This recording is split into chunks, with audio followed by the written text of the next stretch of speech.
Welcome back to my YouTube channel. I know it's been a few days since I posted. I've just had some things going on at home that kept me away, and a little bit of laziness too. But today I'm going to share with y'all some experiences that I had when I was younger that were traumatic and heartbreaking, I guess you could say. First, I'll start off with there was a time I was I don't remember if I was like 5 or 6. Seems like a lot of stuff happened to me between like 5 and 8. Some more things happened again, later on at 11, up to 11 or 12, but about 6 or 7. I can't remember. I think I was about 6 or 7. And my parents used to have one of those miniature ironing boards. It's about 3 foot long. You can just put it on your bed, put your shirt on there, iron it real quick, and then you could set it down beside the dresser, and you didn't have to worry about folding a big metal ironing board up and taking up a lot of room and all that stuff. So they had one like that. Well, one day I had gone in, and my dad had just finished ironing, or he was ironing his shirt, pants, whatever he was ironing. And I jumped up on the bed that it was on. I jumped up there. And let me tell you, one of the worst things that can ever happen happened. Freaking iron fell on my arm and just slid right down. Ironed my whole forearm. I vaguely remember going to the doctor. Don't remember much. But I remember one important part. And I remember that was after we were done at the doctor's office, because my mom had me. She took me to some store. It may have been like a grocery store, something. I'm not sure what it was, but I think we went to go get a prescription for me. And she let me get a Hot Wheels. Loved Hot Wheels. So it was like, burn my other arm so I can get Hot Wheels. So that was pretty traumatic for me. I know it hurt, but I don't really remember much of it. I know I had my arm covered and lubed up and all that for a while, but I don't remember a whole lot of it. I remember the incident happening, but I don't remember a whole lot of it. Something else I remember, I was older when this next incident occurred. I was probably maybe 12, 13, somewhere around there. And my mom and I don't know if we were arguing about something or talking about something, and she told me something, and I back-talked her. And my dad had come down his office was upstairs. He'd come downstairs, and I didn't hear him. And anyway, so I smarted off and back-talked to my mom, and he smacked me with something. I turned around, and I looked at him, and I'm like, oh my God, I'm sorry. I turned around, told my mom I was sorry, and her eyes were real wide. And, come to find out, he had this long metal ruler that was real flimsy. And at the top, it looked like a mushroom, just like this. So it come around and 2 little points right there, and then it went down the whole length of the ruler. And when he had hit me, one of them little corners caught me in the leg and cut my leg open. So I learned my lesson there. One is stay away from metal rulers. 2, don't back-talk your mama. It was very extreme. I think the punishment did not fit the crime. I've just, even to this day, I think that was way too extreme. But my dad never apologized. My mom felt bad. She apologized, but it wasn't her fault. He was just a evil butthead. And then to back up again, besides ironing my own arm, there was a daycare that I used to go to when I was younger. I don't believe my brother was born yet, so I had to be 4 or 5, somewhere around there. And I would go to this daycare close to where my parents worked. And somehow or another something happened. I don't know how it all transpired, being that was 80 years ago. But my mom said that my attitude would changed. I was kind of reserved and quiet and acting weird when I got home and stuff. And then she finally noticed some marks on my arms and stuff. Come to find out the owner of the place had been biting me and like leaving marks and stuff. And I don't ever remember what I know. My parents took me out of that daycare. I don't remember whatever became of the woman or the daycare. But if your kids are telling you, hey, something ain't right at school or at the daycare, look into it. My philosophy is I would rather look into it and find out they're full of shit than not look into it and something bad happened to them.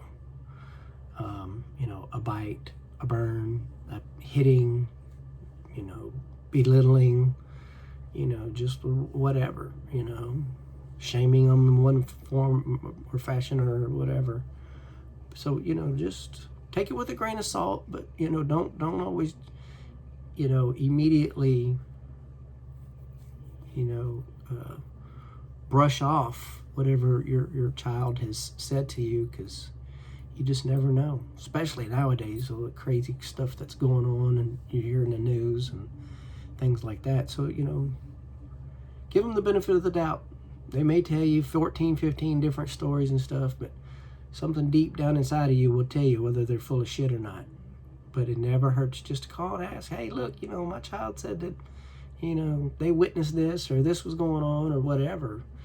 And if the, school's aware of it, I'm hoping that they'll be straightforward with you. And if not, then, I don't know, you can always take the steps you need to legally to have it looked into, but just don't always brush your kids off, because sometimes they can be butt faces, but sometimes they can be telling you the truth, and it may be something that they need. My dad didn't believe me very often.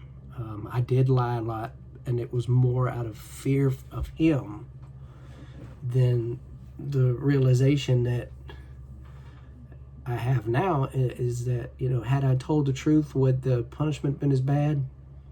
More than likely. Maybe not as severe, but more than likely. There are some things that I got away with by lying to my dad. And I know deep in my heart, had I told him the truth, there's no way in hell that he would have just let it go. And he once he got it stuck in his head that I did something wrong, there was nothing on this earth that could prove him otherwise. He had it stuck in his head, and that was that. And I'll give you an example. One time, I must have been, 13, 14 years old. And my mom had asked me to go get my brother, or we were going somewhere. Something was going on, something where I was looking for my brother. And I was standing at the house we used to live in. I was standing by the garage, and here's the very edge, and this is the side of the house, and it's all brick. And in between the brick is the white mortar. And I know that when I was younger, you could, some places you could scrape it off, a rock or a stick or something. You could just scrape some of it off. Well, I looked down the side, all the way down to the backyard, and I see my brother standing there, and I see this, what I think is mortar coming out. Like he's, because it looks like he's doing that, and he's messing with it. And I'm like, Justin, what are you doing? And all of a sudden that mortar stopped, and he's like, nothing. And I'm like, okay. So I go back there, come to find out he was smoking. Like, great. And later on, it was a weekend, so later on my dad had gotten up, or a little bit later he'd gotten up, and he comes in and he asked me, why did I take one of his cigarettes? I said, I didn't take any of your cigarettes. He said, I'm missing a cigarette. I counted them before I went to sleep. and I've been missing cigarettes, so I know you've been taking them. And I'm like, but I didn't take them. Yes, you did. And he just beat the shit out of me. I remember I got my ass whipped and everything for, 1, for smoking, 2, for lying. And the whole time I'm thinking, my brother did that. But at the same time, I remember thinking, there's no need for both of us to get our ass whipped. Better for one of us to be hit than 2 of us, like Kevin Hart says.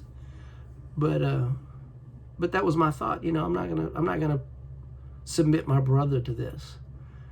And, you know, later on, my mom's in the bedroom, and I go in there, and she says, "Why didn't you just admit to it?" I said, "Mom, it wasn't me." She said, "Well, then who was it?" I said, "It was Justin."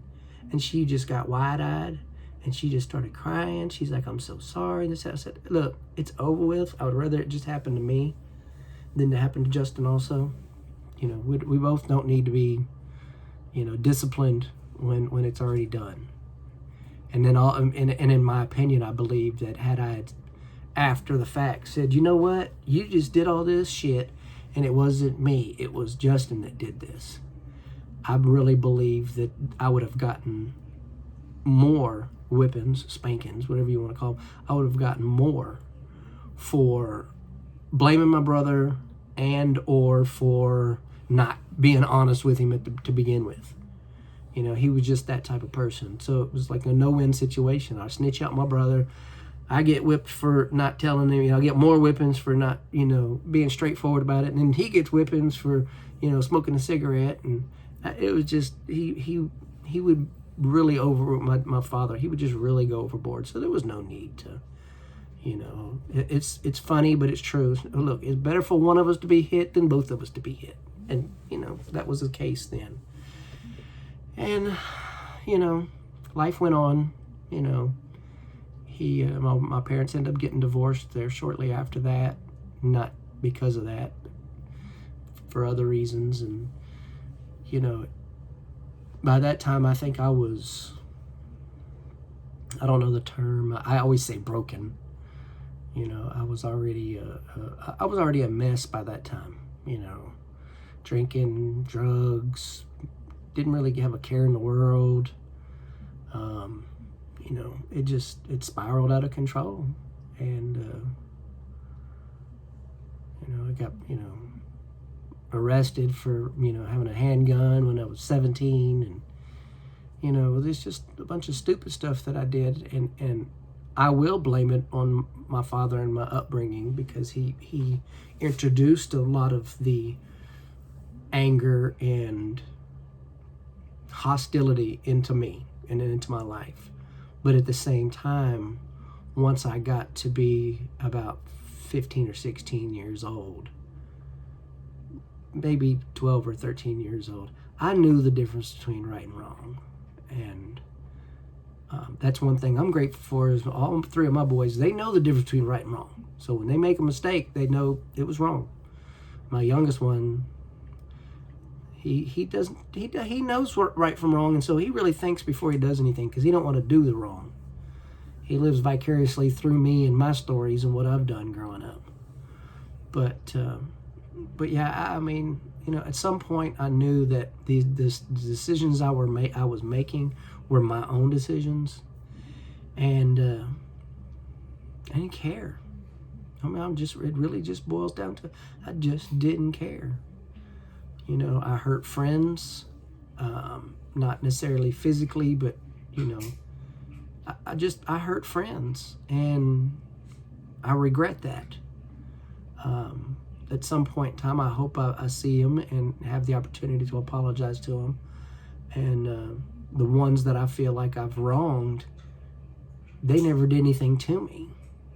It was like I felt as though it was like I had to lie or cheat or steal to survive, when I find out later on that I have friends who like me for me. So it made me calm down a little bit older I got. So I'll go into more of that story and where that's leading up to later on. But I just wanted to check in with everybody and tell them all tell them all, like, you know, talking to just one person. Just wanted to tell you all that I'm doing well. Everybody's well here. All the pups are pain in the ass. Hope everybody's doing well. So that being said, I'll cut it short here. Just remember, God loves you. He has a plan for you, and I love you too. So y'all be safe. Have a good night.